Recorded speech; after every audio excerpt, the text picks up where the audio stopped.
Pathway? Pathway? No. If you want to go up on the top, please open the top door. You keep moving maybe about 50 minutes. আমরা এখন ক্রুজে selling করছি।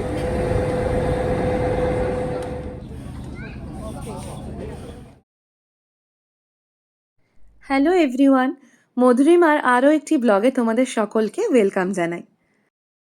আমি এতদিন অবধি তোমাদের সাথে অনেকগুলো ভিয়েতনামের ব্লগই শেয়ার করেছি। আজকে আরও একটি জায়গার সম্বন্ধে ইনফরমেশনস নিয়ে চলে এসেছি। অনেকেরই নানান ধরনের প্রশ্ন ছিল, সেগুলো সবই চেষ্টা করব এই ব্লগের মধ্যে দিয়ে দিতে। আমরা যেখানে ছিলাম সেই জায়গাটা ছিল ট্যামকক লিলি হোমস্টে এবং সেটা নিনবিংয়ে ছিল। সেখান থেকে আমরা যেখানে যাচ্ছি, আশা করি ভিডিও দেখেই বুঝতে পারছো আমি কোন জায়গার কথা বলছি। জায়গাটা হচ্ছে ইউনেস্কো ওয়ার্ল্ড হেরিটেজ সাইট হ্যালং বে। এই যে বে রিজিয়ানটা রয়েছে, এখানে প্রায় 1600-র বেশি আইল্যান্ড রয়েছে এবং এখানকার বিশেষত্ব হলো এইরকম সমুদ্রের চারিদিকে এরকম ছোট্ট ছোট্ট লাইমস্টোন কেভগুলো এরকমভাবে যেন দাঁড়িয়ে আছে। আমরা রওনা দিয়েছিলাম লিলি হোমস্টে থেকে হ্যালং বের উদ্দেশ্যে সকাল 7:30 নাগাদ।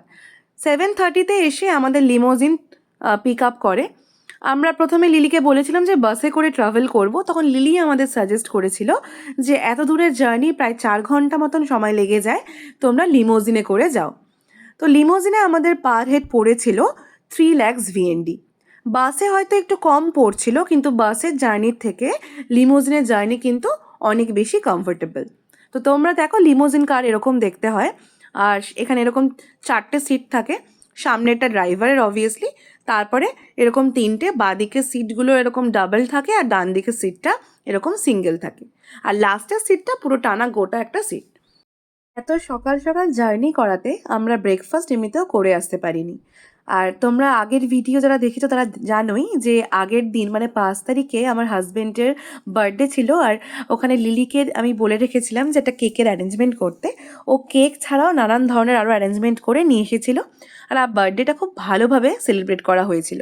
তাছাড়া ও যেটা করেছিল, সমস্ত খাবার প্যাক করে দিয়ে গেছিলো আমাদের এবং ফ্রিজে রেখে দিয়ে গেছিলো, কারণ ও জানতো পরের দিন ওই সকালবেলা আমরা খেয়ে উঠতে পারবো না, আর তাই জন্য আমরা যাতে ক্যারি করতে পারি খাবারটা, ও সব অ্যারেঞ্জমেন্ট করে রেখে গেছিলো। হ্যালং বে যেতে গেলে 2 জায়গা থেকেই যাওয়া যেতে পারে।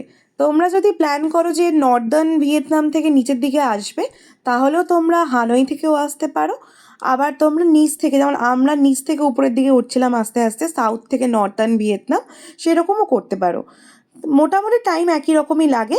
আর আমরা পৌঁছে গেলাম এটাকে টার্মিনাল বলা হয়, যেখানে সমস্ত প্যাসেঞ্জাররা এসে এখানটায় ওয়েট করে এবং তাদের গাইডরা এসে তাদেরকে নিয়ে যায়। যে যে ক্রুজে থাকবে সেই গাইডরা এসে নিয়ে যায়। আমাদের গেট নাম্বার ছিল 27 আর আমাদের ক্রুজের নাম ছিল স্টারলাইট ক্রুজ। আমরা একটু কিছুক্ষণ ঘুরে নিলাম ভেতরটা, তারপর আস্তে আস্তে 27 গেট নাম্বারের সামনে আমরা পৌঁছাই এবং আমরা দেখতে পাই আমাদের গাইড সেখানে ওয়েট করছে আমাদের জন্য। অনেকেই যারা ব্রেকফাস্ট করে আসে না, তারা এখানে এসে ব্রেকফাস্ট করতেই পারে অনায়াসে। আর ছোটোখাটো কোনো গিফট পারপাস জিনিসপত্র কেনার জন্য এই জায়গাটা ভীষণই ভালো। আর এখানে নানান ধরনের শপিং করা যেতেই পারে, বিভিন্ন রকমের ফুডস আছে, বেভারেজেস আছে। তো তোমরা এখানটা ভালো করে অনেকক্ষণ থাকতেও পারো, সময় ভালোভাবে কাটাতে পারো। আমাদের গাইড আমাদের জন্য ওয়েট করছে 27 গেট নাম্বারের সামনে। আমাদের গাইডের নাম ছিল টনি। টনির সাথে দেখা হওয়ার পর টনির প্রথম প্রশ্ন ছিল, আজকে কার বার্থডে, আমার বার্থডে না আমার হাজব্যান্ডের বার্থডে?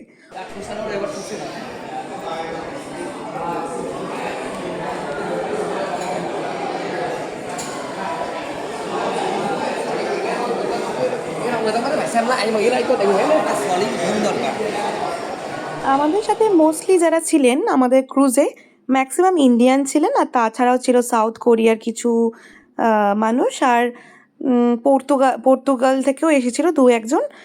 এরকমই মিক্স ছিল আমাদের। খুব বেশি যে ছিল অনেকে ছিল সেরকম না, সব মিলিয়ে হয়তো 50 জনের মতন আমরা ছিলাম আমাদের ক্রুজে।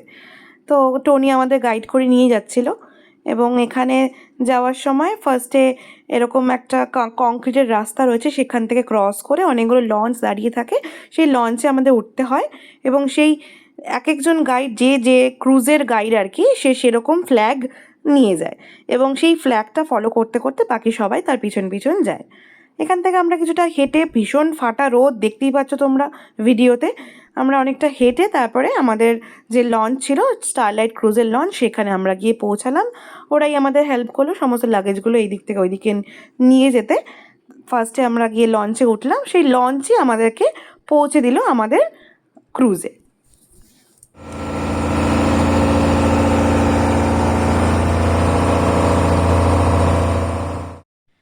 আমার হাজবেন্ড যখন আমাকে এসে জানিয়েছিল যে আমরা ক্রুজে থাকবো এক রাত্রি, তাও আবার 5 স্টার ক্রুজ, তখন প্রথমে আমি ওকে একদম হাসির ছলে উড়িয়ে দিয়েছিলাম। তারপরে বললো না সত্যি সত্যি আমরা ক্রুজে থাকবো। তখন আমি শুনে অবাক। আমার কাছে ক্রুজে থাকা একটা স্বপ্নের মতন ব্যাপার ছিল।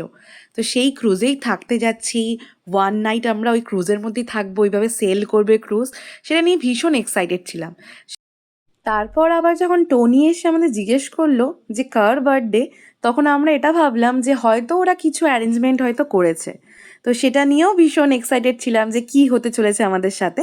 তো এই করতে করতে, এই কথা ভাবতে ভাবতেই আমরা পৌঁছে গেলাম আমাদের ক্রুজে। Welcome to Starlight Cruise, everyone. Welcome to our boat. Welcome home. ক্রুজে পৌঁছেই আমাদের ফার্স্টে টনি গাইড করে বলে দিল যে এখন লাগেজ নিয়ে এদিক ওদিক না করে যেটা আমাদের ব্যাকপ্যাক রয়েছে সেটা নিয়ে আমরা যাতে ডাইনিং হলে চলে যাই, আর বাকি ট্রলি অ্যান্ড অল সেগুলো ওরা নিজেরাই আমাদের রুমে শিফট করে দেবে। আমাদের রুমটা পরে দেখাচ্ছি, পরের ভিডিওতে আমি দেখাবো রুমের ভেতরটা এবং সব কিছু। এখন আমরা ডাইরেক্ট লাঞ্চ করতে চলে যাচ্ছিলাম, আমাদের লাঞ্চের জন্য উপরে ডাকছিল, কারণ পৌঁছাতে পৌঁছাতে প্রায় তখন 1টা বেজে গেছে। তখন ভীষণ খিদেও পেয়ে গেছে, আর তখন ভাবছি যে কি কি খাবার আমাদের জন্য আসতে চলেছে। এখন ওয়েলকাম ড্রিঙ্ক।